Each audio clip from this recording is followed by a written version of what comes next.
ॐ अज्ञानतिमिरन्धस्य ज्ञानञ्जनशलाकया चक्षुरुन्मीलितं येन तस्मै श्रीगुरुवे नमः।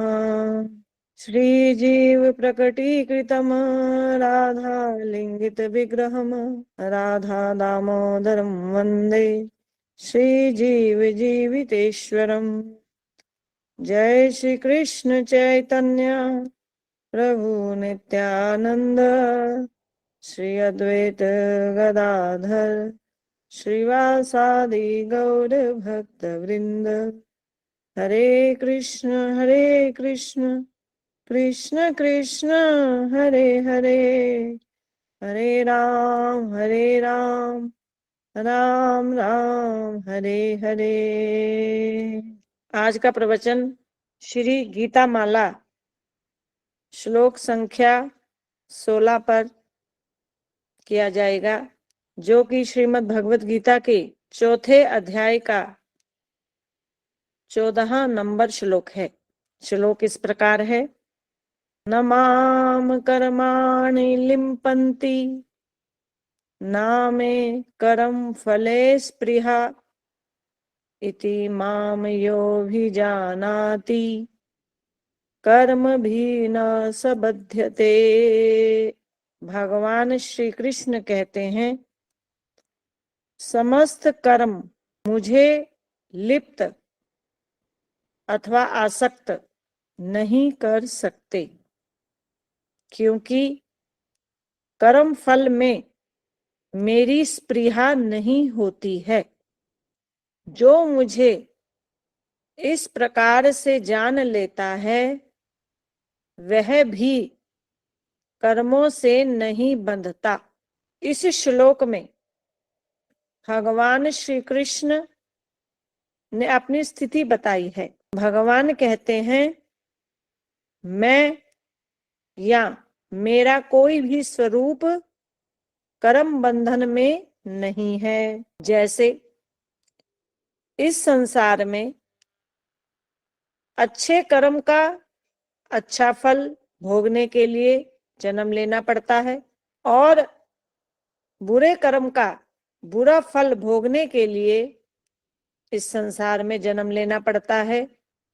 तो कोई सोचे कि भगवान या भगवान के अवतार को भी कर्म का फल भोगने के लिए इसी तरह से संसार में जन्म लेना होता होगा, तो भगवान कह रहे हैं ऐसा नहीं है।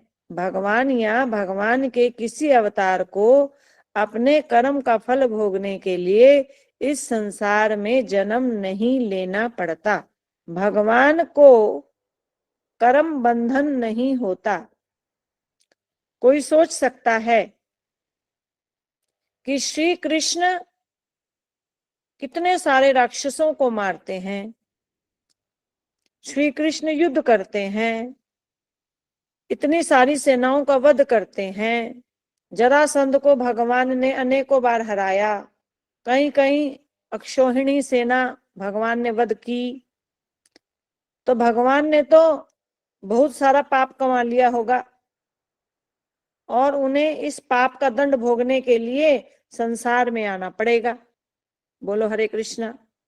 और कुछ लोग तो ऐसा भी सोचते हैं कि भगवान राम ने बाली को छिप कर मारा था, तीर मारा था, तो क्योंकि छिप कर मारा था भगवान ने तो पाप किया था, तो उसी पाप का परिणाम भोगने के लिए भगवान राम को कृष्ण रूप में आना पड़ा।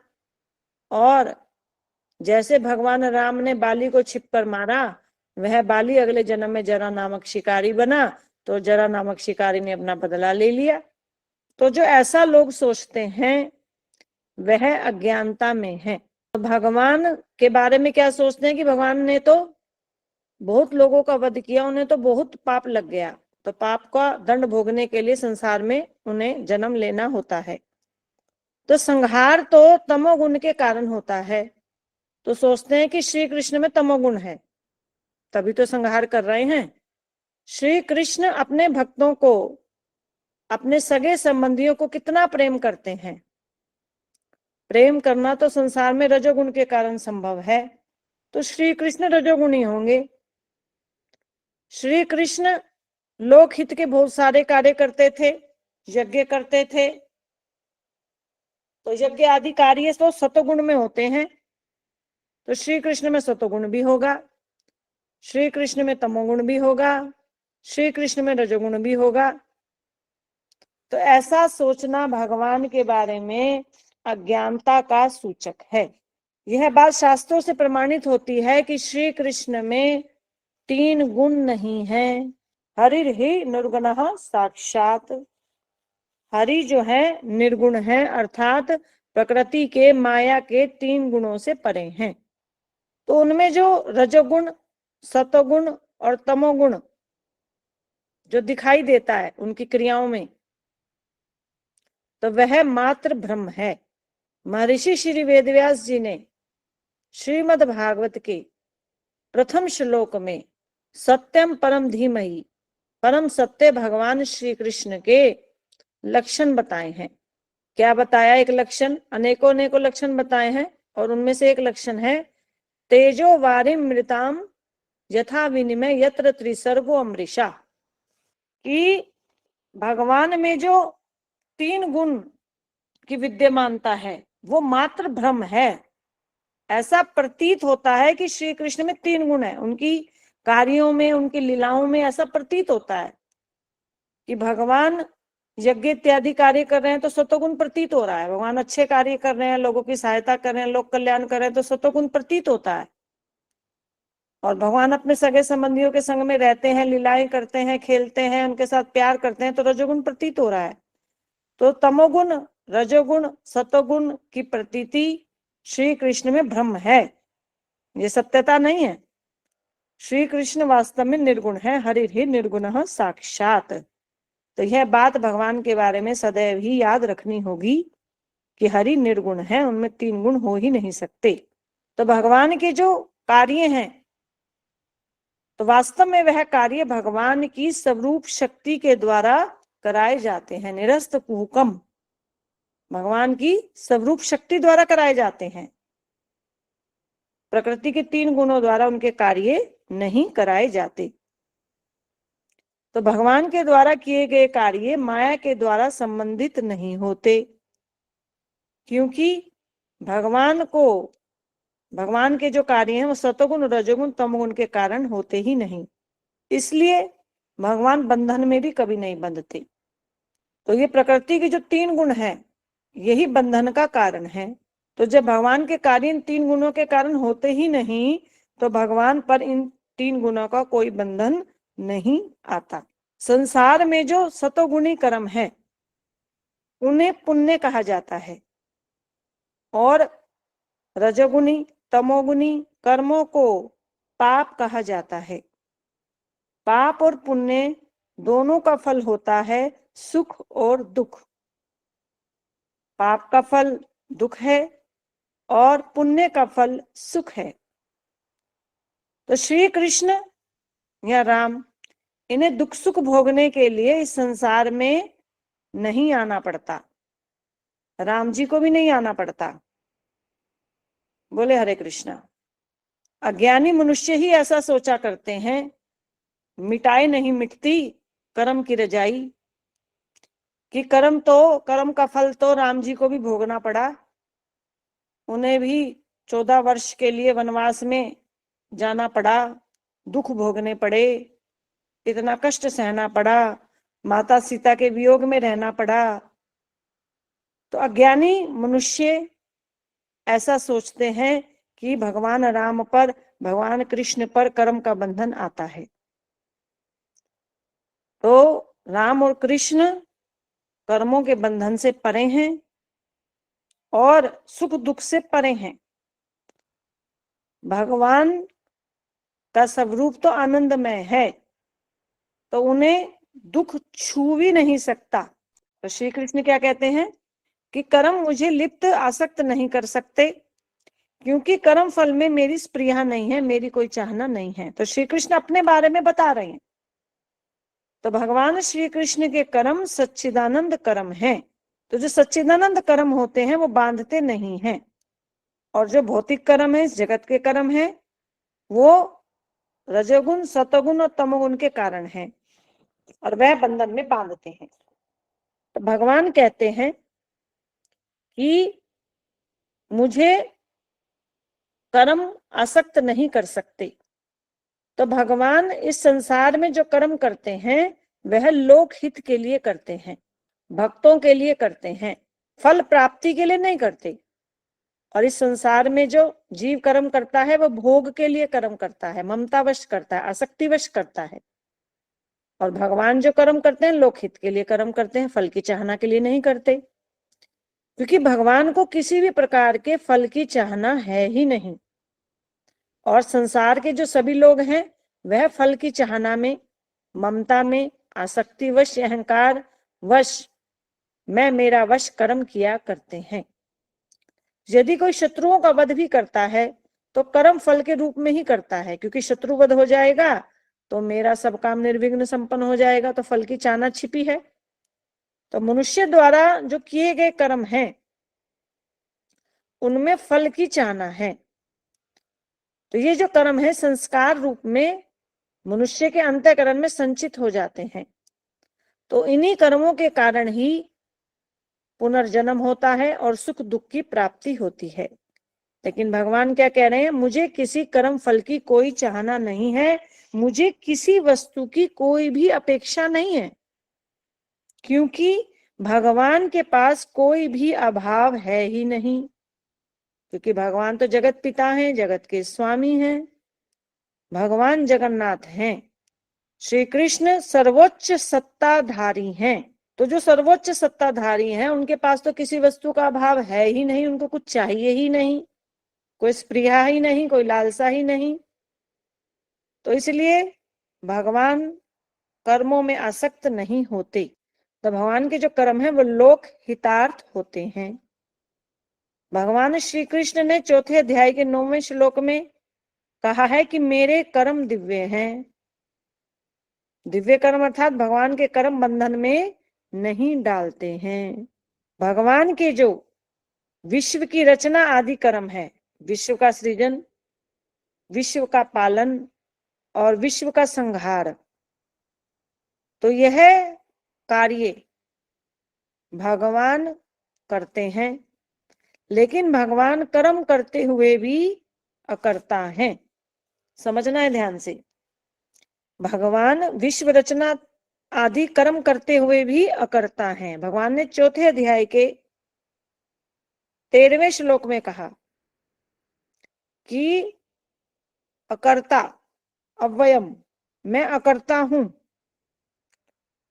तो भगवान अकर्ता है, कर्म कर रहे हैं ऐसा प्रतीत हो रहा है भगवान करते हैं, लेकिन अकर्ता है। उनको कर्म का कोई प्रभाव नहीं आता, उनका वास्तव में किसी भी कर्म से कोई संबंध नहीं है। तो भगवान कह रहे जो इस प्रकार मेरे बारे में जान लेगा तो वह कर्मों के बंधन से मुक्त हो जाएगा। तो सृष्टि की रचना, पालन, संहार आदि जो संपूर्ण कर्म है, इसको करते हुए भी भगवान उन कर्मों से सर्वथा अतीत निर्लिप्त रहते हैं। सृष्टि रचना में भगवान उपादान कारण है, भगवान मूल कारण है। जैसे मिट्टी से बने पात्र में मिट्टी उपादान कारण है और कुम्हार निमित्त कारण है। तो मिट्टी के पात्र बनाने में मिट्टी व्यय हो जाती है और कुम्हार की शक्ति भी लगती है। तो सृष्टि रचना आदि कार्यों में भगवान का कुछ भी व्यय नहीं होता, भगवान की शक्ति नहीं लगती किसी कर्म को करने में, भगवान का बल नहीं लगता। तो भगवान ज्यों के त्यों रहते हैं। कर्म जो भगवान द्वारा किए जाते हैं वो केवल मात्र भगवान की स्वेच्छा से हो जाते हैं। भगवान किसी कर्म को करने की इच्छा करते हैं और सृष्टि आदि जो कर्म है वह अपने आप ही हो जाते हैं। तो भगवान अकर्ता रहते हैं, अव्ययम। चौथे अध्याय के 13वें श्लोक में भगवान ने कहा कि मैं अव्ययम हूं। तो भगवान का कुछ भी घटता नहीं है। तो श्री कृष्ण की इच्छा मात्र से ही समस्त क्रियाएं होती हैं। तो कर्म करते हुए भी भगवान का कर्म से कुछ भी संबंध नहीं है। तो देखिए, एक है क्रिया, एक है कर्म, एक है भक्ति और चौथा है लीला। क्रिया किसे कहते हैं? जिस क्रिया में अर्थात कार्य में कर्तृत्व अभिमान पूर्वक, जो क्रिया कर्तृत्व अभिमान पूर्वक ना की जाए और ना ही फल देने वाली हो तो उसे क्रिया कहेंगे। अर्थात कर्ता का कोई अभिमान नहीं, कर्तापन का, और ना ही फल की कामना है, लेकिन क्रिया हो रही है तो उसे क्रिया कहते हैं। जैसे पलक का झपकना स्वाभाविक ही हो रहा है, क्रिया हो रही है, कर्तृत्वपन का कोई अभिमान भी नहीं, ना फल की इच्छा, लेकिन क्रिया हो रही है, पलक झपकना। जैसे हमारी नाड़ी का चलना, जैसे हमारा श्वास लेना, तो ये क्या है? क्रिया। कर्म किसे कहते हैं?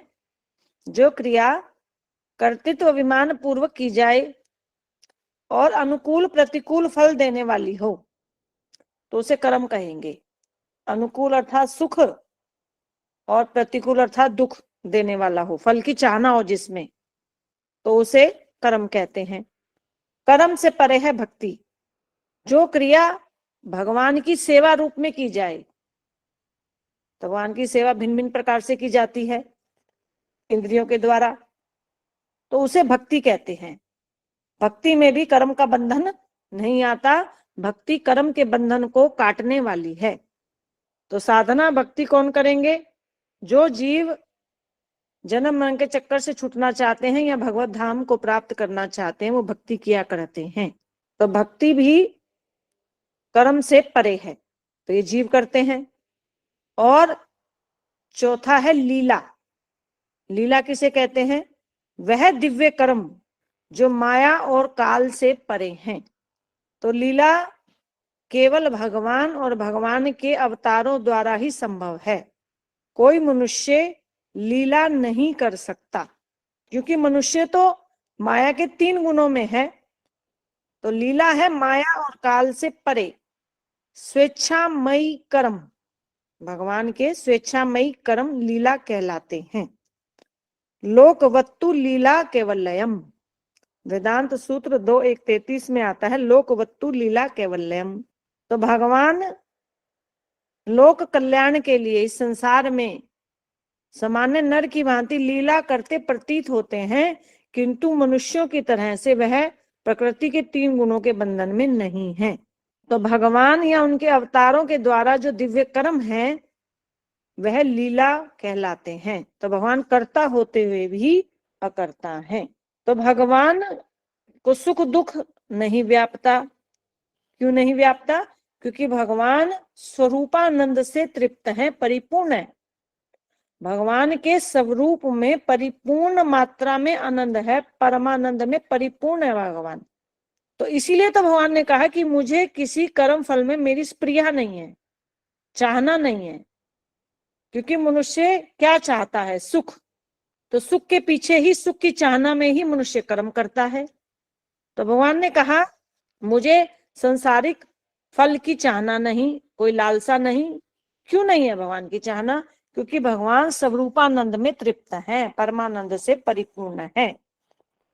तो भगवान को किसी भी कर्म फल की चाहना नहीं होती, और ना ही भगवान कह रहे हैं कि मुझे कोई कर्म बांध सकते, और ना ही मैं कर्म करता हुआ कर्मों में आसक्त होता हूं। इति माम यो भी जानाति। जो इस प्रकार मेरे बारे में जान लेगा। क्या जान लेगा? कि मैं कर्म बंधन से रहित हूं। तो जो इस प्रकार जान लेगा कर्म भी ना सबध्यते, तो वह भी कर्म के बंधन से मुक्त हो जाएगा, वह भी कर्म के बंधन में नहीं बंधेगा। तो ऐसा जानना भगवान के दिव्य कर्मों को जानने के समान है। तो यह श्लोक कर्मों की दिव्यता को जानने वाले भाग में ही वर्णित है। कर्म बंधन का नियम भगवान पर लागू नहीं होता। सीधे सीधे शब्दों में कहा जाए तो इस संसार का नियम है कि कर्म पुनर्जन्म, अर्थात कर्म करो पुनर्जन्म में बंधो। पुनर्जन्म का कारण ही कर्म है। तो जो कर्म करेगा उसका पुनर्जन्म निश्चित रूप से होगा, और कर्म के बिना कोई रह नहीं सकता, इसलिए पुनर्जन्म तो होगा ही। किंतु भगवान का पुनर्जन्म नहीं होता, भगवान का जन्म नहीं होता, पुनर्जन्म नहीं होता, भगवान कर्म के बंधन में नहीं आते, और भगवान कर्म नहीं करते, अभी तो भगवान लीला करते हैं। यह बात केवल भगवान पर ही लागू नहीं होती, भगवान के परिकरों पर भी कर्म का बंधन का नियम लागू नहीं होता। कर्म बंधन का नियम इस संसार में रहने वाले जीवों पर लागू होता है, ना तो यह नियम भगवान पर लागू होता और ना ही भगवान के स्वरूप शक्ति अंश परिकरों पर लागू होता। तो भगवान और उनके परिकर दोनों ही सच्चिदानंद कर्म, दिव्य कर्म किया करते हैं और दिव्य कर्म का कोई बंधन नहीं होता, क्योंकि भगवान की लीला में भगवान के परिकर भी सम्मिलित होते हैं। तो यही भगवान और उनके कर्मों की अलौकिकता है, जिसका ज्ञान हमें इस श्लोक से प्राप्त होता है। हरे कृष्ण कृष्ण कृष्ण हरे हरे, हरे राम राम राम हरे हरे। श्री कृष्ण वाणी श्रीमद् भगवद गीता की जय। विश्व गुरु श्री जीव गोस्वामी पाद जी महाराज की जय। शिक्षा गुरु कृष्ण तत्ववेत्ता श्री तेजस्वी दास जी महाराज की जय।